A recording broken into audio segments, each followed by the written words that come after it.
Hi everyone, welcome to Moving Forward with the I.C.C.I, the podcast of the International Coaching and Counseling Institute, where coaching meets real life. My name is Noah Boom. I'm your host on this podcast and also the founder of the I.C.C.I. It is episode 10, and today I'm going to dedicate the podcast to a question that a lot of you are asking us. When I'm interviewing people to come to the International Coaching Diploma course, a lot of times I'm asking them what type of coach would you like to be. We are teaching life coaching. Life coaching, as some of you already know if you've listened to previous episodes, is a type of coaching or a method of coaching in which we are helping people with the normal issues in life, with the normal situations that can happen to many of us, most likely will happen to most of us in life, and that is something that is very, very general. So although you will be able to deal with almost any situation that happens to people in day-to-day life and is becoming maybe a challenge for them, when I'm asking people what type of coach, what kind of coach would they like to be, is there something that is interesting them? It doesn't mean that I'm looking for something specific, but a lot of times I'm getting an answer, or they're already telling me before I'm even asking that they would like to help people with certain issues, with certain problems. And this is always good news. Why? Just like anything, we cannot help everyone with everything. We need to specialize. I'm not saying that you need to be an expert right away in what you're doing, but we need to specialize. We need to have a focus that will help you concentrate on a certain type of working.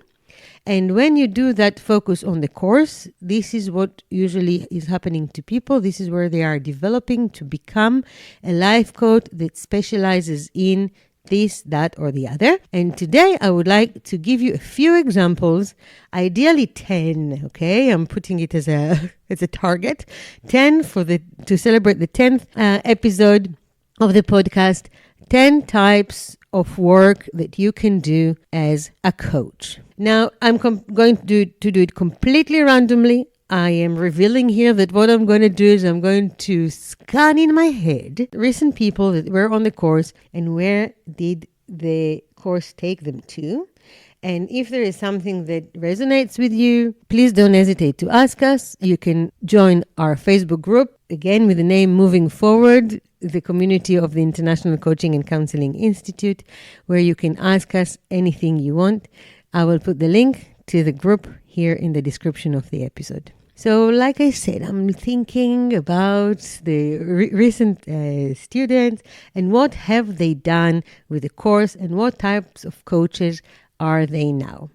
So first comes in mind a student who, actually we have two students with the same story. One more advanced, she finished a few years ago, and these students became coaches for people who are in universities. One of them is specializing in coaching students who do their PhDs. And what she realized is that her PhD students are finding it very difficult to finish their PhDs. You have to understand that people who are doing PhDs, quite often they are a bit older. Some of them started a family already. And PhD as it is, as you know, it's a research. It takes a few years and it takes the toll. It's very hard to meet deadlines. It's very hard to be able to present everything on time. And she realized that these guys need a lot of help. Now, something very interesting happened with that. Students don't always have a lot of money. So she decided that in order to broaden the scope of the help that she can give, she will go to universities and offer her services. Since she was already teaching in a university, this is what she did. She approached them, and she's now a coach in that university specializing in supporting PhD students. But she didn't stop there. She went to another university here in the Netherlands, and she's now working in two universities employed by them, and she's helping and supporting PhD students. That was number one. Number two, we have somebody that she specializes in helping women who are expats in the Netherlands. And I will explain. An expat is somebody who lives in a country where they were not usually born in and they were not raised in. So when we are in the Netherlands, we're talking about people who came from abroad and they're coming to live here. A lot of them, because of the relocation, are coming with families. And the families, in most cases, not all cases, but in most cases, there is one partner that they were submitted to here to come to, maybe submitted, that's not the right word, but moved because of their job, moved to here, to the Netherlands, but it can be to anywhere. And the partner is usually they become what we call the trailing spouse. Trailing spouse is the spouse that goes after the many times the main bread earner, who can be posted here, there, 4 years here, 3 years there. It happens a lot. We see it in the international community a lot. And a lot of times those training spouses, they lose a lot on the way. They lose a job, not because they lost the job, but they decided to leave the job. They lose identity. Families lose connections. And this coach is coaching women who are trailing spouses. So that's another type of coach. From that, you can understand that it's not always just the woman. The women, she decided to focus on women. But I know other coaches that are specializing in relocation. Families who go on relocation have a lot of challenges. Not only challenges of how to get organized, when to pack, when to go, what to bring, what kind of visas do we need, what kind of insurances do we need, but also the whole mental support that people who immigrate to another country need. And coaches can specialize on immigration, can specialize on relocation, and this is a beautiful, beautiful thing to do. So that was number 3. Number 4, I'm thinking specifically about one of our students that she is specializing in body image. Again, she works only with women and body image, and the whole idea of accepting yourself as you are, and to build resilience, to build strength, to look at yourself and love yourself just as you are with the body that you have. She doesn't talk about weight loss. She doesn't talk about anything nutrition or anything. The whole concept that she's working with women about is loving their body and accepting it as we are. We know that it really connects to self-esteem, to self-image. These are things that we know that are starting at a very young age. Quite recently, I heard a podcast in which they interviewed somebody who was writing a book for teenagers, and she interviewed over 100 teenagers over 6 months, and she said that over 80% of them are talking about body image and self-esteem. So it's a super, super important thing to work with, and this woman is specializing in this. Another student, after she finished learning life coaching, she went and took an extra course in eating disorders. So specifically specialized in eating disorders, and she is helping. Again, she decided to only work with women, but it doesn't have to be only with women. She decided to specialize in eating disorders. So all this, she had to learn more than the course that we are offering, of course, because it's a whole issue. It's a mental issue. You need to learn it specifically. But she's working with that and with people who recover from mental issues like anorexia and bulimia. Again, what I'm saying here, please pay attention. She took all her coaching skills. She is a coach for eating disorders, but she had to specialize in a special place that gives that certification and allowance to work with that. It's not everyone. You cannot finish our course and just do it. You need to take an extra course, but she did, and that was extremely brave of her, and she's doing a great job. So that was number 5. Number 6. At the moment, I am teaching guys from a big company that they realized that they need to enhance the coaching atmosphere and culture in the company. The company is sending people to really important missions and work and research. And one of the things that they wanted to improve on is safety. And they have safety coaches.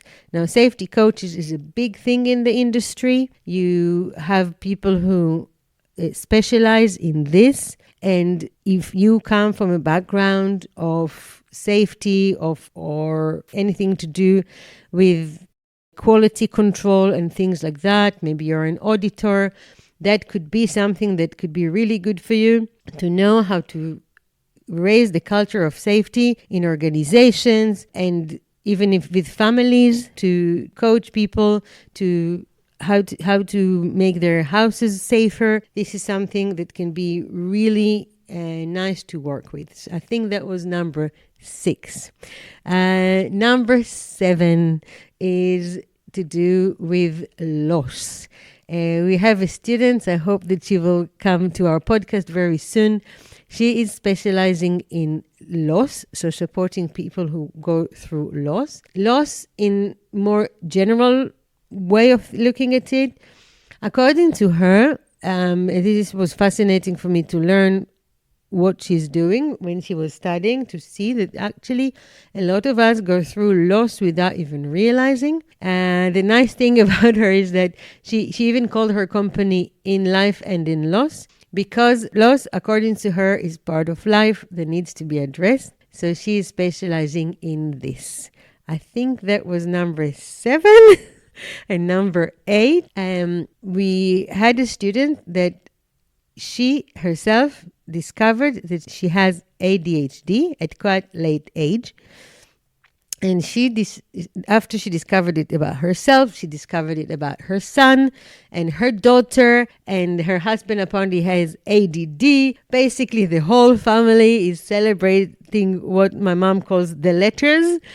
So she decided to become a coach for people with ADD and ADHD. This is attention deficit disorder. Sometimes it comes in different ways, and it manifests itself in different ways and with different people. And she learned a lot about the topics, of course. And then she started coaching, first of all, people with ADD and ADHD. And there are all theories of how to help people with those. It's called disorders. I don't like calling them disorders. I actually know quite a few people who are diagnosed with that.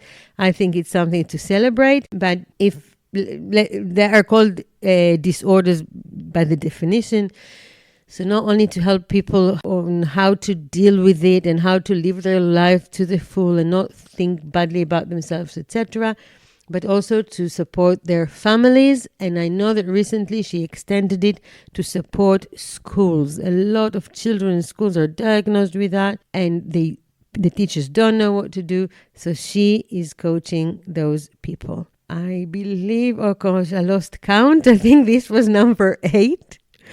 Number 9, we have a student now who is a nutritionist.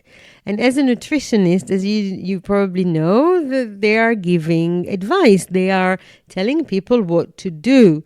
You better eat this. You might want to not eat the other, etc., etc. Actually, I think it was episode 7 that I recorded together with her. So go back to listen to it. And she realized that she needs coaching skills in order to support her clients in a better way. Because she realized that when it's not coming from them, it's not coming from the inside, then there is less success. So she came to study with us. But the lovely thing now is that she's expanding it and she's becoming a health coach. And a health coach, again, it's not somebody who's telling you, go on the on the treadmill, and we will see you at the end of it. Yeah, you've done well, or something like that.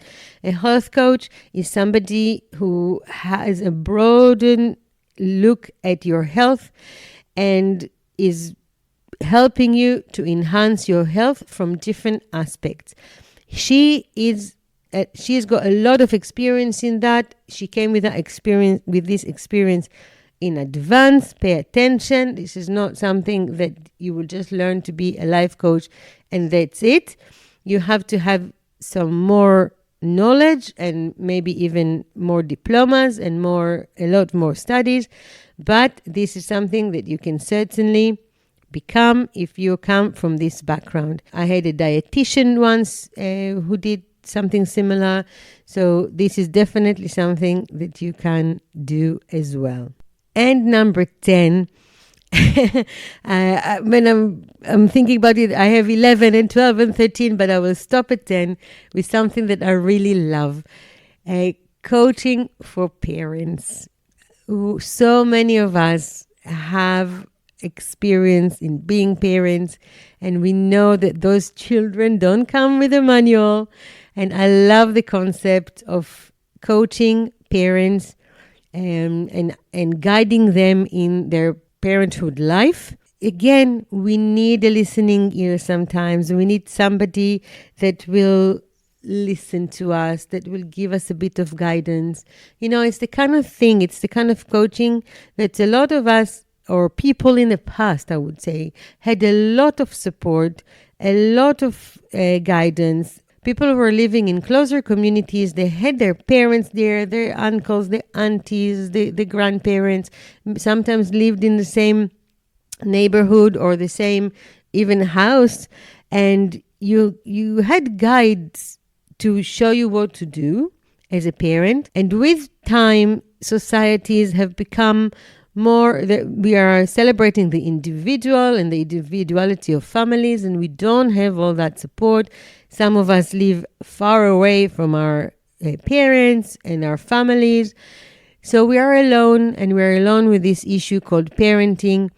And what is nicer than taking and learning how to support families and how to support parents, especially, but not only, new parents, with anything like how to raise your children in a more safe and supportive environment, how to talk to children, how to help children to come out of nappies, how to start school, preparation for school, but also later on in life to support parents with teenagers, all those things the teenagers bring across. Sometimes we don't know how to deal with it.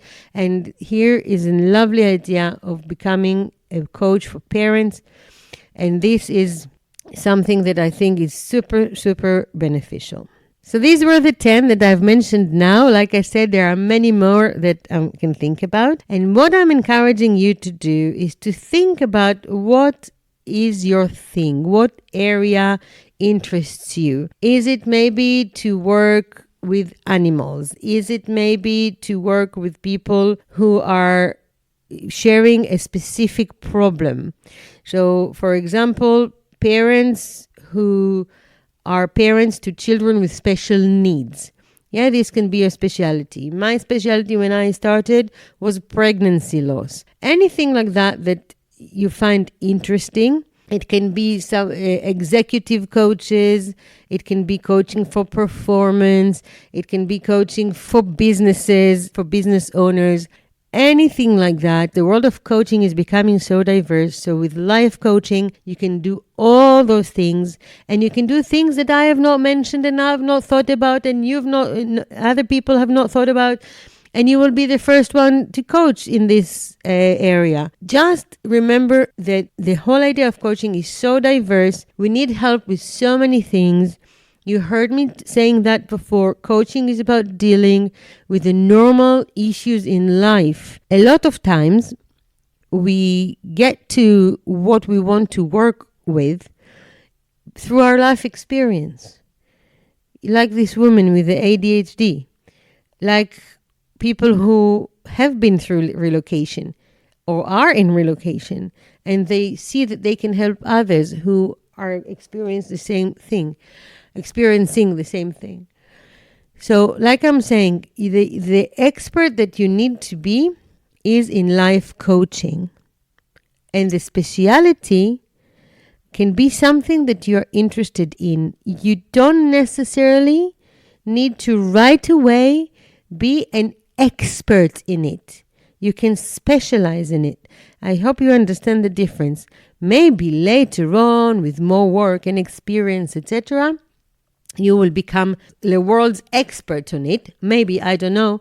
But what I'm saying is that I really suggest for every life coach not to just say life coaching, all troubles, all challenges in life, but to have something that you are more interested in, that will help you to focus. This is why we are on the course, we're calling it focus, and to make that your thing, that thing that people can recognize that you're doing, and that you go and study more and become more and more interested in and learn more, so you know how to help your clients best.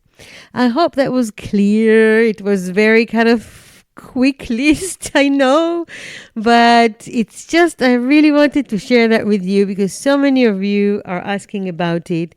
And I love it when people realize how much freedom they have, how much abilities or the possibilities, not abilities, possibilities they have when it comes to coaching, and they can really do something that they love. They can really do something that touches home, and that in itself is wonderful. It gives them such a backwind, and they go for it. And when people do something that they really love, you really see it and you really feel it. I was Noah Broom. Thank you for listening. Hopefully you will listen to the other 9 episodes that we recorded already. Some I recorded, some with experts or not experts, people who specialize in their areas. Many more to come in the future. It will help us a lot if you can share this episode with people who you know are going to be great listeners, great coaches, and maybe they need that little push from you, from a good friend or a relative that will say, you see, your story can inspire others, and you can then become a coach for that. And like you've been through something and you went through a meaningful journey, you can take other people through a meaningful journey as well and help them to experience better quality of life, just because you'll be interested in coaching and can through that help other people. So please share our podcast. You can find it on our website, www.the-ICCI.com/podcast, or in Spotify, Google Podcast, and Apple Podcast. Bye.